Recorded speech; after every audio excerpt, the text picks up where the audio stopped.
Hi friends, welcome to my channel.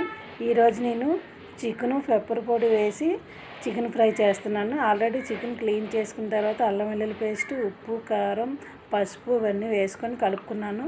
అలాగే ఉల్లిపాయలు, నల్ల మిరియాలు, పచ్చిమిరపకాయలు, జీలకర్ర, కొత్తిమీర, ఉప్పు, కారం కూడా కావాలి. అవన్నీ కరివేపాకు.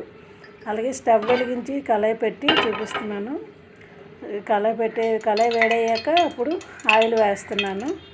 ఆయిల్ వేడయ్యాక చూపిస్తాను. జీలకర్ర వేస్తున్నాను. జీలకర్ర వేసాక ఆనియన్స్, పచ్చిమిరపకాయలు కూడా వేసుకుంటున్నాను. కొంచెం ఒక 2 మినిట్స్ వేగాక ఆనియన్స్ ఫ్రై అయ్యాక కరివేపాకు వేస్తున్నాను. చూడండి, కరివేపాకు కూడా కొంచెంసేపు ఫ్రై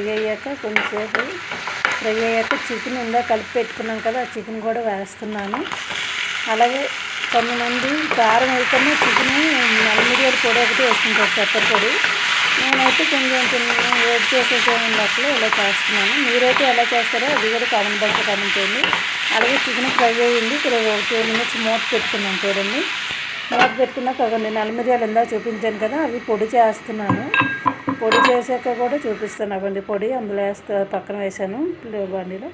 చూడండి, వాటర్ వచ్చింది. వాటర్ ఫ్రై అయినంత వాటర్ శుభ్రంగా ఫ్రై చికెన్కి వాటర్ లేకుండా అయినంత వరకు మనం ఫ్రై చేస్తూ ఉండాలి. ఫ్రై చాలా బాగుంటుంది. అలాగే మీరు ఎలా చేస్తారో కామెంట్ బాక్స్లో కామెంట్ చేయండి. ఇంకా వాటర్ ఉంది. వాటర్ కొంచెంసేపు మూత పెట్టుకుని తీసుకున్నాక ఇప్పుడు ఇంకా వాటర్ ఉంది కనుక ఇంకా కొంచెంసేపు ఫ్రై అవ్వాలి. ఫ్రై అయ్యాక కొంచెంసేపు ఫ్రై అయిన తర్వాత చూడండి, మళ్ళీ ఒక 2 మినిట్స్ తర్వాత మూత పెట్టుకుని మళ్ళీ ఒక 5 మినిట్స్ తర్వాత చూసుకుంటూ ఉండాలి. చూడండి, వాటర్ కొంచెం ఫ్రై అయింది. ఇప్పుడు పచ్చిమిరపకాయలు వేసుకున్నాం. పచ్చిమిరపకాయలు, కరివేపాకు, అలాగే జీడిపప్పు ఉంటే ఈ టైంలో వేసుకోవచ్చు. అదే లేదని నేను స్కిప్ చేశాను. అలాగే కొంచెంసేపు ఫ్రై అయిన తర్వాత చూడండి, మిరియాల పొడి కూడా వేస్తున్నాను, చూపిస్తున్నాను మీకు. మిరియాల పొడి కూడా వేసుకోవాలి. ఇందాక పొడి చేసాం కదా, మిరియాల పొడి వేసి ఒక 5 మినిట్స్ పాటు అలా కలుపుతూ ఉండాలి.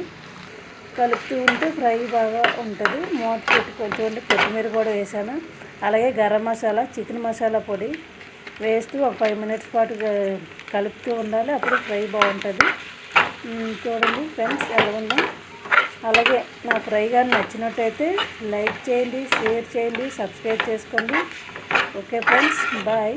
చూడండి ఫ్రెండ్స్, నా ఫ్రై ఎలా ఉందో కామెంట్ బాక్స్లో కామెంట్ చేయండి. Okay friends, bye.